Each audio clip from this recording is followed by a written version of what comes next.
পশ্চিমবঙ্গে জেলায় জেলায় প্রচণ্ড বৃষ্টির সম্ভাবনা, রেড অ্যালার্ট সেরকম কোনো খবর নেই। তবে দুইটি নিম্নচাপ আবার আসতে চলেছে, যার জন্য বেশ কিছুটা বৃষ্টি বাড়তে পারে দক্ষিণবঙ্গের জেলাগুলোতে।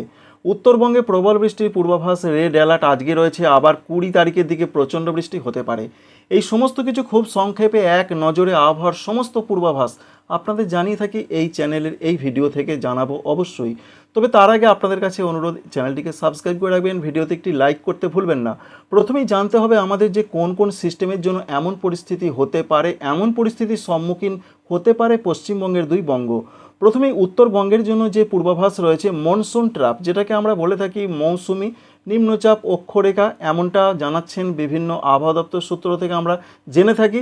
সেটা রয়েছে রাজস্থানের শ্রী গঙ্গানগর থেকে ভারতবর্ষের, বিশেষ করে উত্তর পূর্ব ভারতের মণিপুর পর্যন্ত বিস্তৃত রয়েছে এইভাবে লম্বালম্বিভাবে।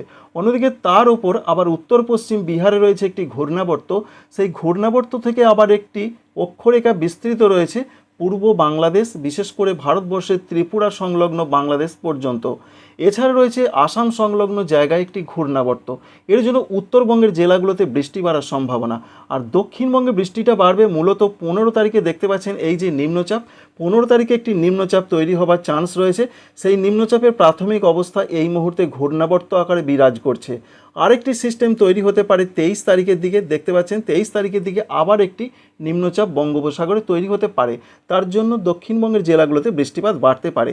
প্রথমে দক্ষিণবঙ্গের আপডেটটা আপনাদের জানানোর চেষ্টা করব। দক্ষিণবঙ্গের জন্য আজকে বৃষ্টির সম্ভাবনার কথা বলা হয়েছিল, বেশ কিছুটা বৃষ্টি হবে, দু এক জায়গায় ভারী বৃষ্টি। কলকাতা 24 পরগনার দিকে ইতিমধ্যে হয়েছে এমন খবর রয়েছে।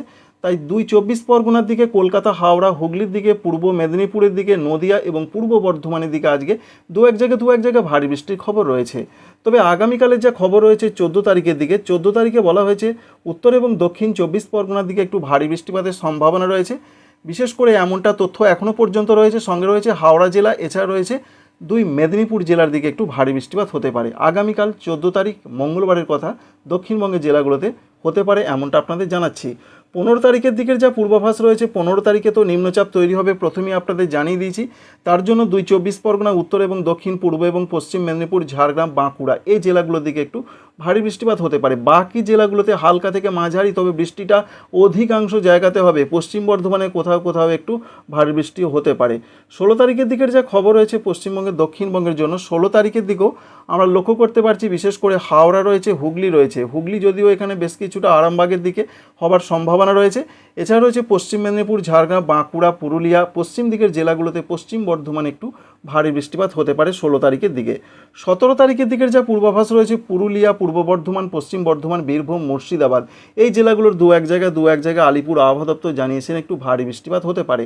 বাকি জেলাগুলোতে হালকা থেকে মাঝারি, কিন্তু বৃষ্টিটা অধিকাংশ জায়গাতে হবে। এটাই রয়েছে দক্ষিণবঙ্গের জন্য আগামী কয়েকদিনের আজ থেকে পূর্বাভাস।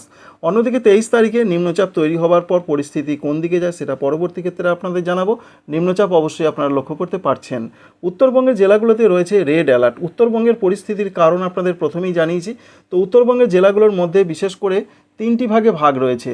2টি জেলাতে রয়েছে রেড অ্যালার্ট, কয়েকটি জেলাতে রয়েছে অরেঞ্জ অ্যালার্ট এবং কয়েকটি জেলাতে রয়েছে ইয়েলো অ্যালার্ট। রেড অ্যালার্ট বলতে প্রচণ্ড ঝড় বৃষ্টির সঙ্গে প্রবল বৃষ্টির চান্সটা কিন্তু থাকছে, আমরা সেটা জেনে থাকি। তার মধ্যে রয়েছে বিশেষ করে জলপাইগুড়ি, আলিপুরদুয়ার এই দুটো জেলাতে রেড অ্যালার্ট, প্রবল বৃষ্টি। অরেঞ্জ অ্যালার্ট রয়েছে দার্জিলিং, কালিম্পং এবং কুচবিহার এই 3টে জেলাতে। ইয়েলো অ্যালার্ট রয়েছে উত্তর দিনাজপুর, দক্ষিণ দিনাজপুর, মালদহতে। এইভাবে বৃষ্টিটা চলবে। লাল সতর্কতার অর্থ সবাই বুঝতে পারছেন, প্রবল বৃষ্টির চান্স। অরেঞ্জ মানে ভারী থেকে অতি ভারী, আর ইয়েলো মানে মাঝারি, দু এক জায়গায় ভারী। আগামীকালও উত্তরবঙ্গের জেলাগুলোতে ভারী বৃষ্টির চান্স রয়েছে। ওপরের জেলাগুলো দার্জিলিং, কালিম্পং, জলপাইগুড়ি, কুচবিহার, আলিপুরদুয়ার এই জেলাগুলোতে। উত্তর দিনাজপুর, দক্ষিণ দিনাজপুর, মালদাতে মাঝারি, দু এক জায়গায় একটু ভারী হতে পারে। এবং 15 তারিখের দিকের যা খবর রয়েছে, 15 তারিখে দার্জিলিং, জলপাইগুড়ি, আলিপুরদুয়ারের দিকে একটু ভারী, বাকি জেলাগুলোয় হালকা মাঝারি। 16 তারিখ, 17 তারিখ উত্তরবঙ্গের জেলাগুলোতে বৃষ্টি কম থাকবে, তবে বিক্ষিপ্ত হালকা থেকে মাঝারি কিছু কিছু জায়গায় হতে পারে। 18 তারিখের দিকে আবার বেশ কিছুটা বৃষ্টি ফিরতে পারে, তবে এখান থেকে সেরকম দেখতে পাচ্ছি না আমরা। অবশ্যই পাচ্ছি সেটা 19 তারিখের দিকে। 19 তারিখ বা 18 তারিখ শেষ রাতের দিকে দার্জিলিং, কালিম্পং, জলপাইগুড়ি, কুচবিহার, আলিপুরদুয়ারে একটু ভারী বৃষ্টি। নিচের দিকে জেলায় উত্তর দিনাজপুর, দক্ষিণ দিনাজপুরে হালকা মাঝারি। 20 তারিখে আবার প্রবল বৃষ্টি উত্তরবঙ্গের জেলাগুলোতে ফিরতে পারে, ভারী থেকে অতি ভারী বৃষ্টি। দার্জিলিং, কালিম্পং, জলপাইগুড়ি, কুচবিহার, আলিপুরদুয়ার, এর মধ্যে জলপাইগুড়ি, কুচবিহার, আলিপুরদুয়ারে বেশি সম্ভাবনা। নিচের দিকের জেলাগুলোতে হালকা মাঝারি বৃষ্টি, 2-1 জায়গা ভারী হতে পারে। আপডেটটি ছিল এই পর্যন্তই।